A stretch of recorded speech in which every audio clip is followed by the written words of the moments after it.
Okay. So shall we start? Can everybody see it? Yes.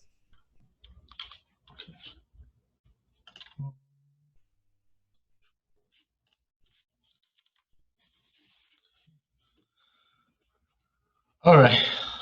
All right. Good afternoon, everyone. Thanks for being here. It's my great pleasure to share with you my current research project titled "Distance is the Soul of the Beauty: How Acquaintance Reformed the Political Ideology." So first of all, let me briefly discuss a little bit of my research motivation. Believe it or not, the idea actually comes from the daily conversation between me and Eric. And he once asked me, why are the Taiwanese people still so hostile when they are referred to as Chinese, even though China has made a huge concession on the cross-strait trade agreement and promoted the policy of traveling to Taiwan. So this question made me ponder a while, since I have never seen from a different perspective. So I started to do some of the research on the data analysis. I tried to identify when did the political ideology shift from in favor of the China to against it in Taiwan.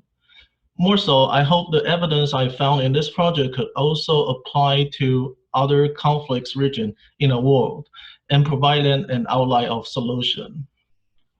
So here are the two things we need to pay attention to. The first one is the policy shock on Chinese tourists that happened in 2008. Secondly is the deterioration of the Chinese identification start from 2008, which could be shown on the voting result. The pro-independence party in Taiwan overcame the disadvantage and reclaimed the victory in 2016. So our goal in this project is to identify the effect of this policy, the open borders to the Chinese tourists. In other words, how do the open border to the Chinese tourists correlated with the deterioration of the Chinese identification?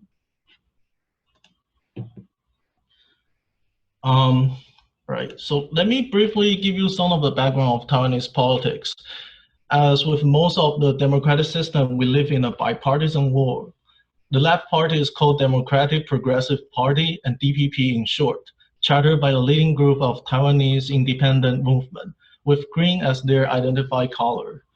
On the other hand, the right party is called Kuomintang, which was the original one led by Chiang Kai-shek family, who now still believe in the convention of Republic of China. The ultimate political goal of KMT is to be part of the China once again, and the Chinese move on to the democratic system.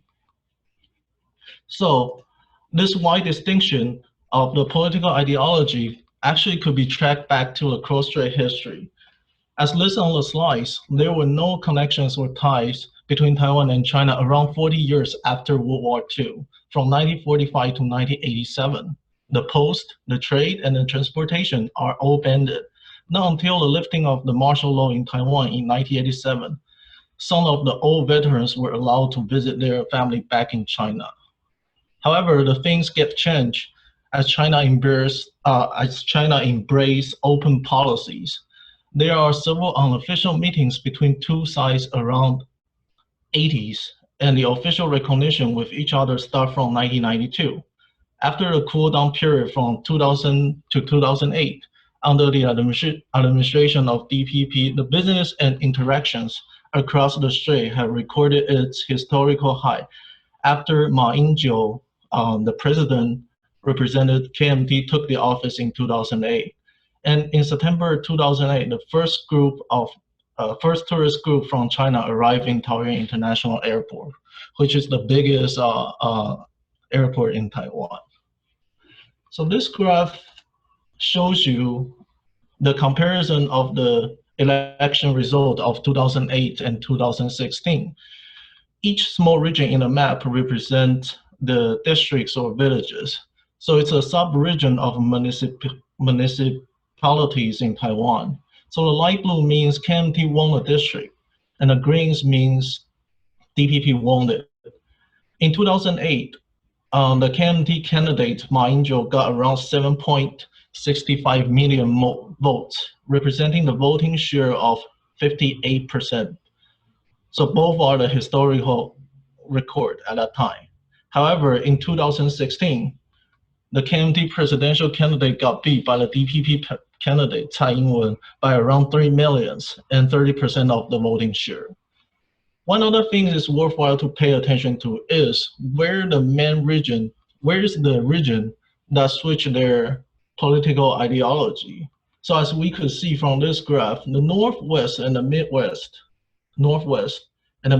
of the Taiwan are the groups have their ideology change.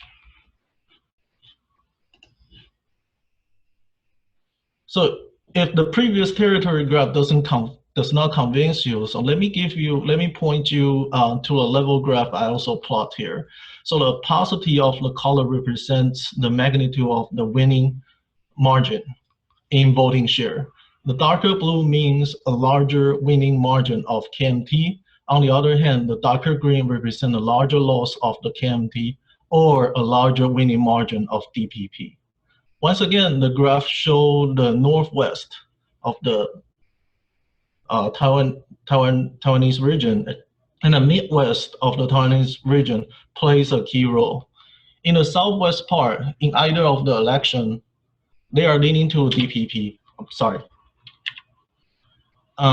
The only difference is the magnitude, right? So here, like light green's more, and here it's like darker green more. And the most of the east part of the Taiwan still belongs to KMT's territory, right? Even KMT was suffering a devastating defeat in 2016. But the question we would like to ask is there any uniqueness with those two regions, like the one in the northwest and the one in the midwest part of the Taiwan? Why do they switch the side? So if we take a look at a geographical map of Taiwan, you could see that those two regions are the regions close to the major airport, Taoyuan International Airport in Taiwan. So this is the northwest part of the Taiwan, and this is the Middle East part of the Taiwan. They are the two closest regions if we separate them in four of the region in Taiwan. So in a sense, those two regions are the front line to encounter the influx of the Chinese tourists since 2008. And the rest of the region are not on the front line.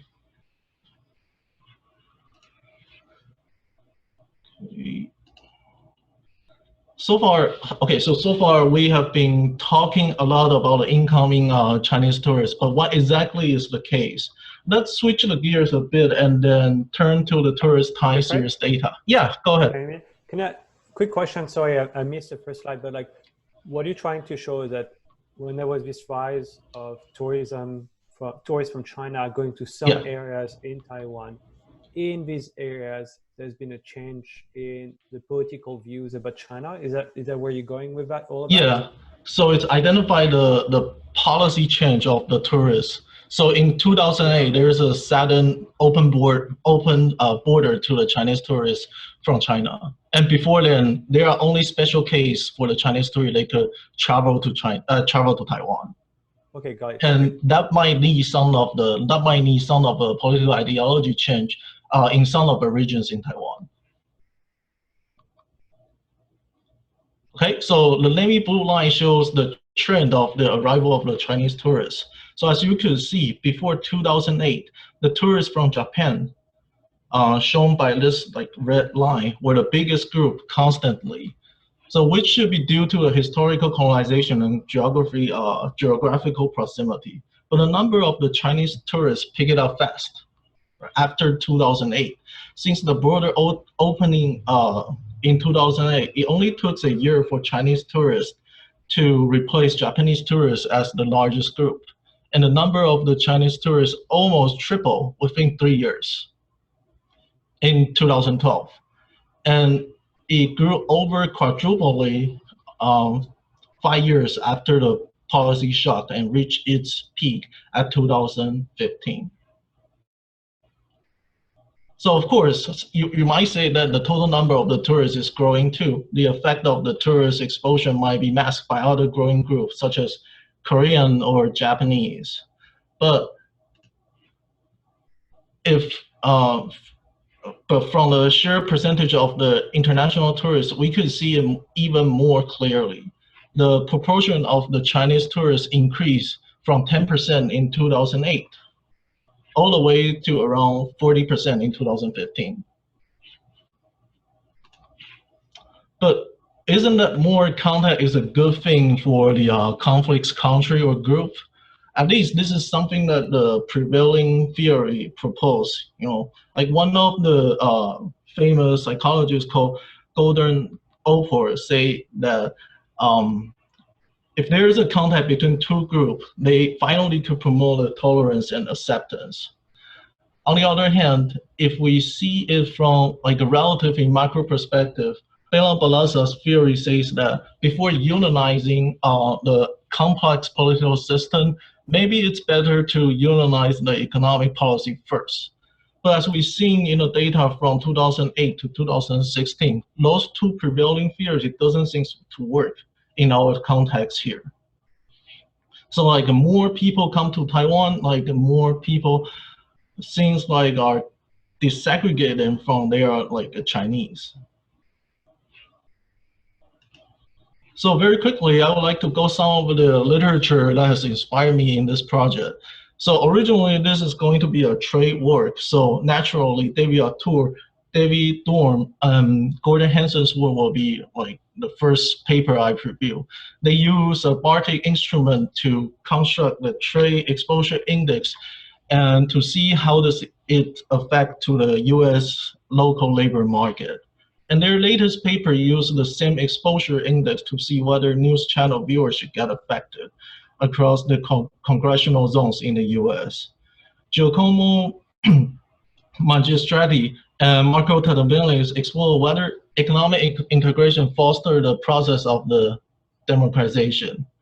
And for in terms of the research methodologies, Saber Lee and Thomas LaMayo's paper is the main reference I look up for constructing a RD model.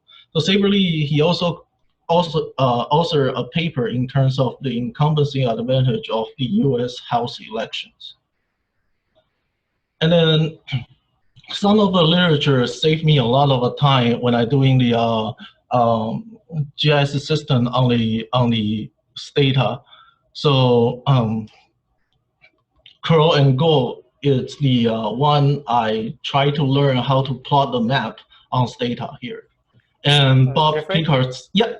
Yeah, rather than giving us details on like your skills, GIS skills, what I want to understand is like, okay, so now you have this tourists coming to Taiwan, and can you predict where they're going? Like, is it because what you want to do is like you want to have the discontinuity after 2008, but you also want to predict spatially where they're going to go depending on like, so what do Chinese tourists in China care about in Taiwan? Like, do they like the temples? Do they like the nature? Can you predict some of that in advance using conditions before 2008? In my data set right now, I can't predict where they are going. But this is something I'm going to explore in the future, I guess. So I don't have the characteristic of the Chinese tourist. I don't know where are they going. All I could see is their probability to stay in that region or their probability to go further away from the airport.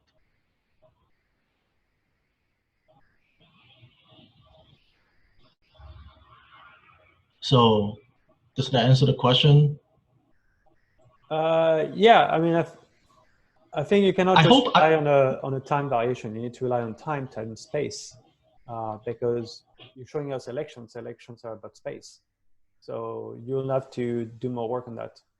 Yeah. So I'm going to talk about the geographical data later on. So I use the distance between the districts and to the airport, and also the travel time from the airport to the district as a proxy for the tourist exposure.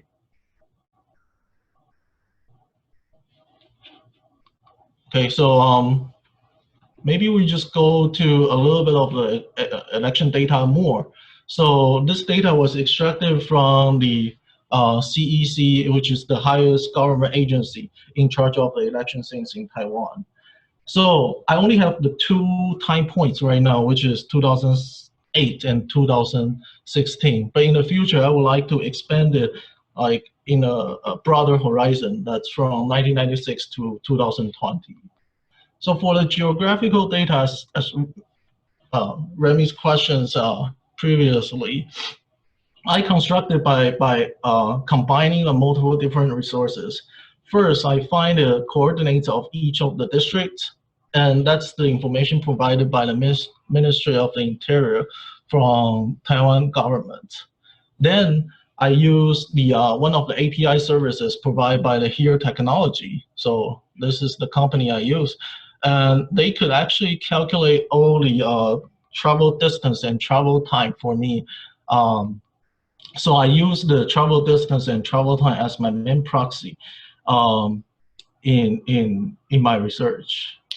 So the question now becomes, since we have a lot of a choice, a lot of options of the distance, but which one is the best one that we could use? So the first 2 distance we have is only the map distance. So it's the shortest distance between 2. Yeah.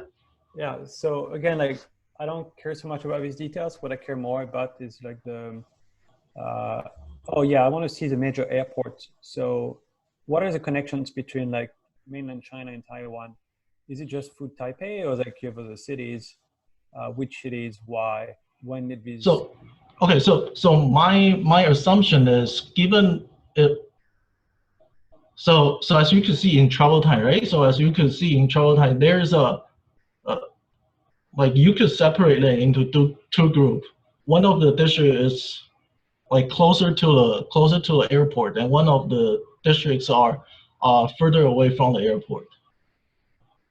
And you know, like this is the distribution. The travel time distributions look like this. So if you see from the map here, so those districts closer to the airports are less regions and less regions from the map, right? And those regions, those 2 regions, are actually change their political ideology. They switch the site the most before and after the policy shock.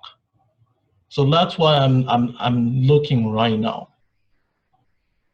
So the travel time of the travel time from the airport to that district as a proxy to be an exposure of the Chinese tourist in that district. Because there's no way I could have well, at least right now, I don't see any data in the district level that include the Chinese tourists in each of the district. So I don't know like which district they have like the exact number of the Chinese tourists. So I don't remember much about the history of Taiwan, but in 1949, when China became communist, is it when Taiwan became separate from mainland China? Yeah, so that's in the history part. Yeah, I remember. And so if you have people like, if you know, like people were from Taiwan and were stuck in mainland China in 1949, and then they have to stay in mainland China, are these the tourists coming to Taiwan today? Like, could there be something where the children or the grandchildren of these people are the one coming? Like, you know, like in the US, like you get more Ethiopians in DC. So the new Ethiopians in Ethiopia, when they come to the US and migrate to the US, they're going to migrate to DC. Like, could you capture some of these like network effect that will give you some exogenous variation? I see. Yeah, it's a good point. Yeah. So the demographic of the immigration after 1949. Okay, thank you. After 1949. I will try to look it up. But here it's just very simple way I construct my proxy. Here it's just using the travel time to the major airport in Taiwan, and to see if they have the effect on their political ideology change. So if we assume that a district close to the airport may have like larger exposure to the Chinese tourists at that time, and that might be the main reason.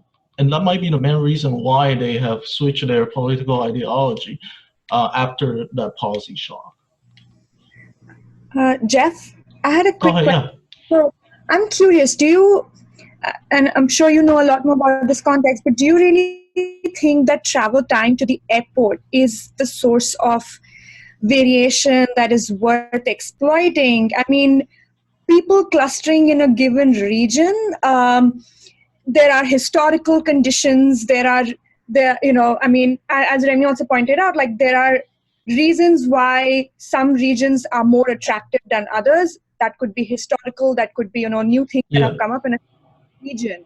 I understand you're limited by the data. I'm just thinking if there's something more that you could exploit, because travel, like when we visit countries, do we really localize ourselves to areas near the airport? Not really, right? So thinking a little bit about that would be helpful. Yeah, thank you. That's a good point. Indeed. I do believe that some of the region that's further away from the airport actually to be like more tourists. It's like a huge tourist attraction that's further away from the airport. And this is exactly why I'm using RD as our main methodologies here. So, okay, that's great. Then as a first stage, maybe then showing us a map that there is substantial sort of spatial correlation in the attractive tourist hotspots and the travel time. That kind of a map would be very helpful to motivate your first stage. I see.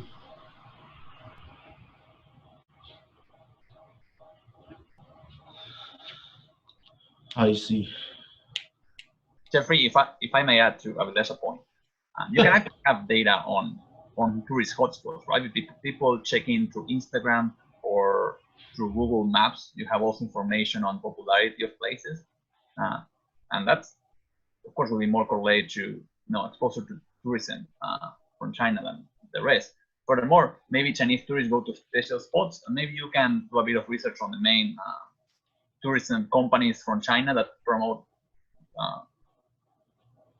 trips to Taiwan, and maybe you can explore to see, justify where they're going. Just to adapt to that. Okay. Yeah, so it's like social media's data, right? So like where they have check-in and then where they take the picture.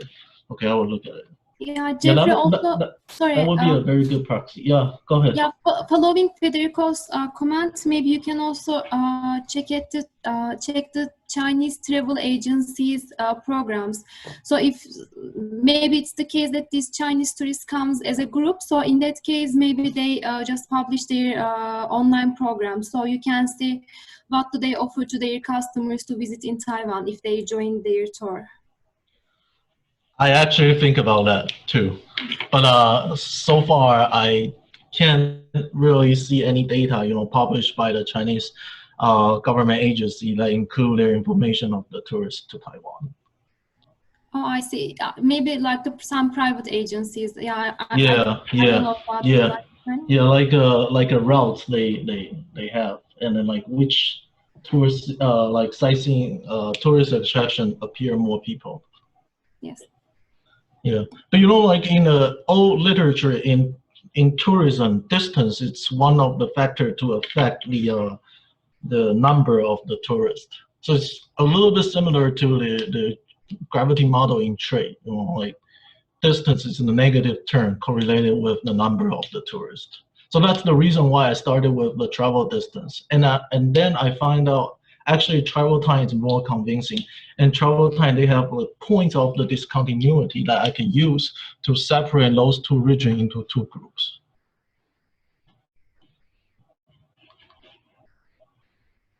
Okay, so let's move on to the methodology. So as we've seen from the density of the travel times, which is our main assigning variables, I feel there's a chance that we could apply a RD method to do our analysis, since the travel time could be a good proxy for unobserved real number of tourists in each district. Well, of course, you could argue that maybe it's not a good proxy, but here are actually more reasons. Since we know like people's voting behavior is really complex, it's probably hard to control everything we need to control in a regression. So if we try to analyze the voting, if we try to analyze the election, a lot of things we need to control. And those unobserved factors, I don't think it's practical to collect all of them and then to combine it. So here comes the benefit of the RD. So the only differences lies in our assignment variable within the proximity of the cutoff. It's whether they are considered to be the district with more tourist exposure or the district with the less tourists. So in another dimension, like ethnicity, population, incomes, they should be like very close to each other. That's what I think. So here's the model. The outcome variable is Y, denoting the electoral outcome, and D is just the treatment. So the treatment is using the distance travel time to the airport to give those region, to classify those region into more exposure region or to less exposure region. And C is just the cutoff. So the model, so since we already find that the RD is valid here, the problem becomes what kind of a model I'm going to use. So I'm going to use the local polynomial model, local polynomial as a linear one, or I'm going to use a quadratic one, or even a higher degree. So then I plot some of the plot here. So as you can see, this is the cutoff I choose. So right now it's the arbitrary one, but we actually could run a test for this one. So if we run the linear model here, we can see that linear model didn't capture the all variation in the left-hand side, neither in the right-hand side. So what if we increase the degree of the local polynomial into 2? And it seems the right side seems more fit, but the left side doesn't. So for the cubic one, it seems like the variation was captured by the polynomial here. And for the last one, it's the Quartic one. That's even better. So this is actually shown in my very preliminary results here. So in 2016, if we only analyze 2016, the RD estimate, the tail hat, has a jump if we using has a jump in significance if we using local polynomial as a higher degree. So the cubic one and the quartic one give you like a significant estimation here. And what does it mean? It means that those regions are close to a cutoff. The only difference is they are classified in the more exposure region into more exposure region, or it's in the less exposed region. But if we take a look at the data and apply the same method in 2008's election, we see nothing here. So if we rethink a little bit, this seems like already give a proof of our argument, you know. Like in the election of the 2008, since there's no influx of the Chinese tourists, the classification of the more exposure and less exposure region is blurred. However, in 2016, the classification of the more exposure region and less exposure region is quite clear. And if we use the voting share margin as the outcome variable, that gives us the similar outcome here. Instead of the local polynomial are going to be the first degree, so are going to be the linear here. So why is that? It's because if we transform the data into the voting share percentage, we actually give out a lot of variation in original data. So the direction, the coefficient was in the right direction. So in 2016, the gap became wider and more significant in compare with the 2008 vote share margin. So I also do some of the robustness test and placebo test. But as I found, you know, like if C deviated from 300 and 300 and 219, the result become not as clean as we see here. So how to choose the right cutoff will be a very important question here. And limiting the sample, get rid of the outlier doesn't help with our estimation too. So the conclusion I have here, there's two quotes. I'm trying out debating myself like which one I should put onto the title page, but finally I choose the first one. You know, like because from what I see in the data from the estimation of the regression discontinuity, I see that the open border policy actually hurts the sense of Chinese identification, and so far we only identify this effect, but we haven't answered the reason behind it. So that might be the future work I could explore. So some of the questions brought up today, that it might be like the democratic, it might be the historical factors or demographical factors. That might be a good direction I could take a look in the future. All right, so that's it.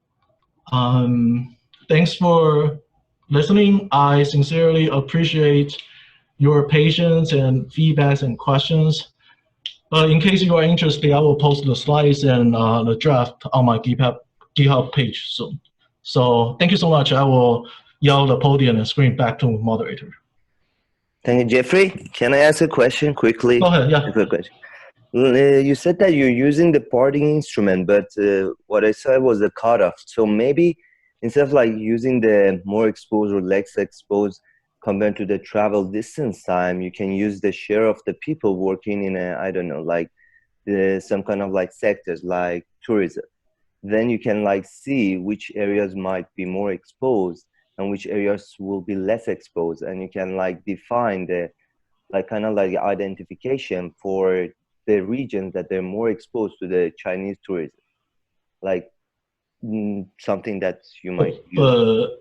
If I get it right, so the people working in the tourism industry, if you have more people working in the tourism industry, that means you can bring in more tourists from like international tourists. Yeah, like the way that the ADH paper that they use for the Quartic instrument as the China shock to US labor market, yeah, you can use like the same methodology, like instead of like showing the distance to the airport and using that in order to build a cutoff, using the share of the people working in the tourism industry in the region to see like which areas, which regions like are more exposed to opening up to, I don't know, like open up to Chinese tourists, and which are going to be less exposed. And then build based on that, you can see more exposed region, which I think might be a good identification. But doesn't the ADH they're using the goods and the industry trade? Yeah, they use manufacturing goods, but the thing is that, like it was like so it's really hard to capture the services, you know, like it's like yeah, in the beginning I'm trying to run like something similar to ADH papers to construct a Quartic instrument and to see if the Chinese goods exposure. But I don't know, I feel like the tourist influx is a bigger policy shock started from 2008, and I could probably see that there are some of the effect on people's political ideology, because some unseen group of the tourists suddenly just show up in front of your yards. So yeah, of course, yeah, the trade will be the Quartic tool will be something I would like to, since I already have the distance. So now I need to know the composition of the industry, right? Like the proportion of the industry in each of the district. But how could I? But I don't think we will have the this kind of a statistics in Taiwan, because a district is not like a city. District is like very small level. Like it only contains a population about like, well, not over 100,000. Maybe the census data, I don't know, like, but they usually have it in the census data. You might take a look to see like if there's data for it. But your point of like how many people's work in the tourist industry, that might be a good share. Yeah. Not the share of the people working in tourism industry. Yeah, that might be, but I doubt again that for the district level data, could we have that one? If not, I still need to use distance and to estimate from the city level, from the municipalities level, right? Like I have to decompose it. Yeah. Thank you, Lo. Yeah, that's very helpful. Thank you so much, Jeffrey, and everyone. So I have a very quick announcement. So next week's spring information meeting for the job market candidates will be at 12 p.m. next Thursday. Therefore, we plan to reschedule the presentation at 11 a.m. So I hope this works for everyone. And the other thing is that I'm planning to, maybe we can organize the development team to like specific to like coronavirus related research. Of course, if our professors like this idea, it would be nice if any of you are working on this topic. Maybe we can just like share our ideas for like by discussing 3 or 4 research ideas in one meeting. So if you have any recent research working on coronavirus, please let me know. And that's all for this week. Thanks again, everyone. Thank you, Nissan. And thank you so much for your feedback. Thank you.